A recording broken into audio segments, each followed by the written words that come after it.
Herzlich willkommen bei Story Studies. Hier lernst du Englisch mit spannenden Geschichten. Du siehst die Geschichte mit englischen und deutschen Untertiteln, damit du jedes Wort verstehst. Wenn du die Geschichte von Anfang an schauen möchtest, dann findest du den Link zu Kapitel 1 in der Beschreibung. Los geht's und viel Spaß! Harlow rushes towards the exit of the costume shop, Josie following at her heels. She's mortified that Harlow heard her talking about her in such an awful way. I'm sorry. I didn't mean for you to hear that. Harlow slams the door in Josie's face as she exits. She stands there stunned, not sure of what she should do. Maybe it's for the best. It's not like anything you said was a lie. Still, that wasn't the right way for her to find out. Now she's only gonna hate me more. She'll be angry about it for a while, but deep down, she must know the way she was treating you wasn't right. I doubt it. Sorry, guys. I ruined our fun Halloween shopping time. Maya puts on a silly octopus head and shakes the tentacles at Josie. Who said the fun time had to end? Everyone laughs, lightening the mood. They continue shopping and leave the store with 3 fun costumes. The next morning, Josie stands outside her office building, wishing she could hide her face with a mask. She's still mortified about what happened yesterday. Great. Another beautiful sunny day. It's 70 degrees out, so she couldn't even wear a big scarf or turtleneck to hide herself. She crosses her fingers as she enters the building and gets in the elevator.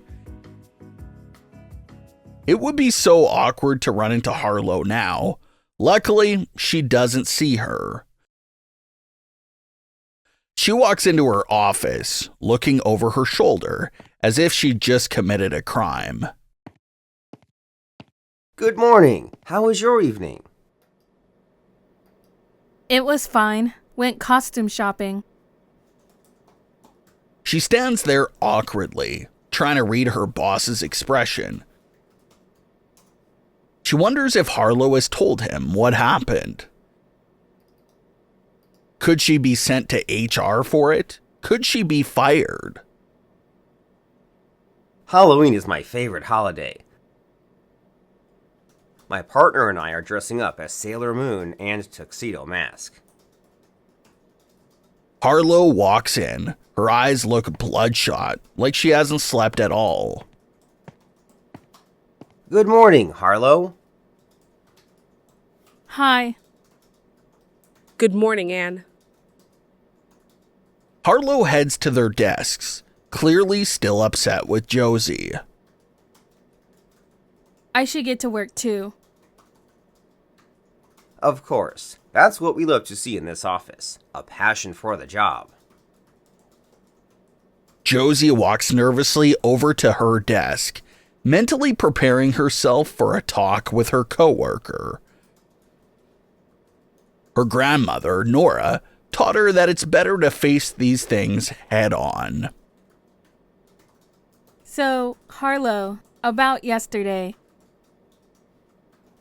Harlow stands up and goes to the water cooler.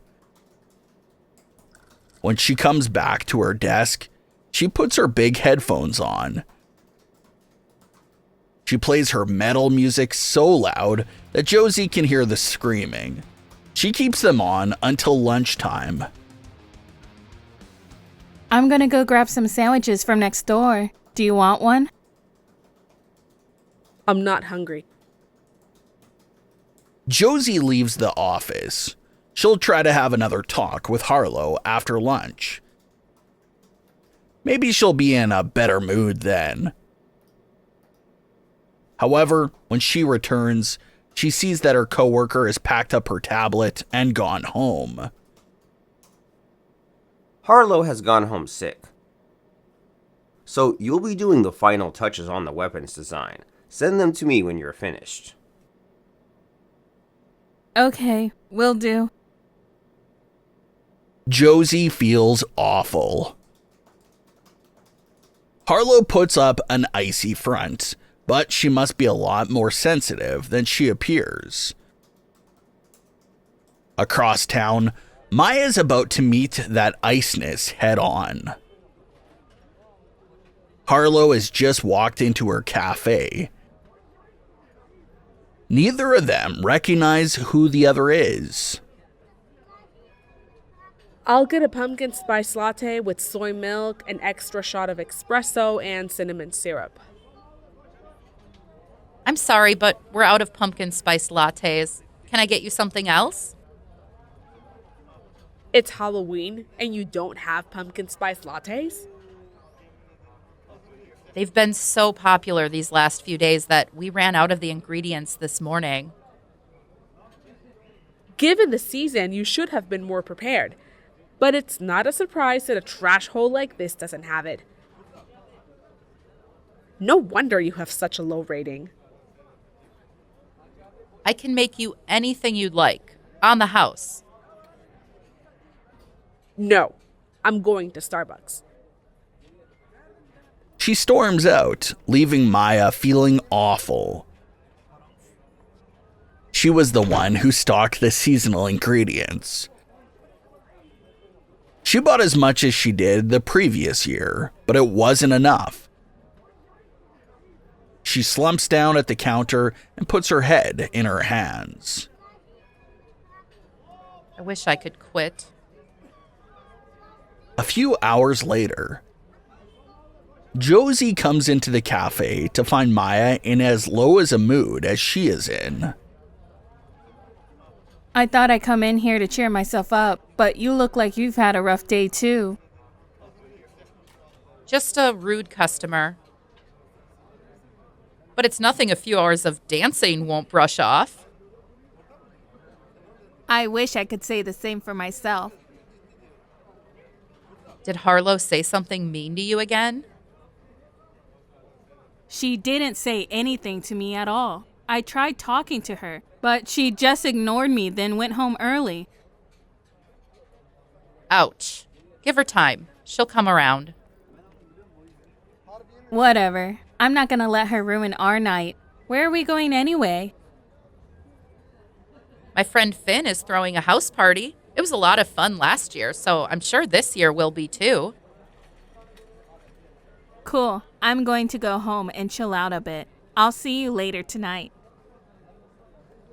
The Halloween party is already in full force when Nick, Josie, and Maya walk into Finn's house at 10 o'clock. The three of them are dressed as the Scooby-Doo gang. Nick is Shaggy in his signature green t-shirt. Josie is Velma, so she's wearing a brown bob wig and glasses with an orange turtleneck and skirt.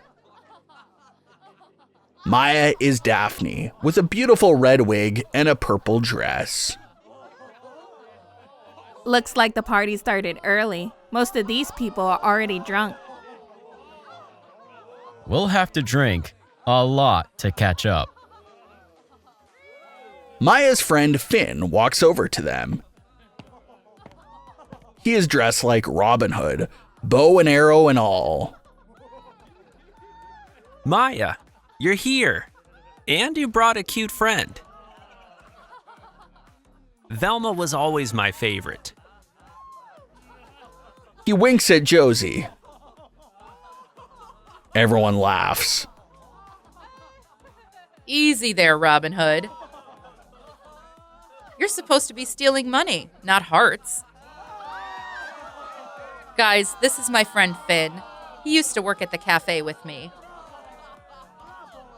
And Finn, this is Nick and Josie.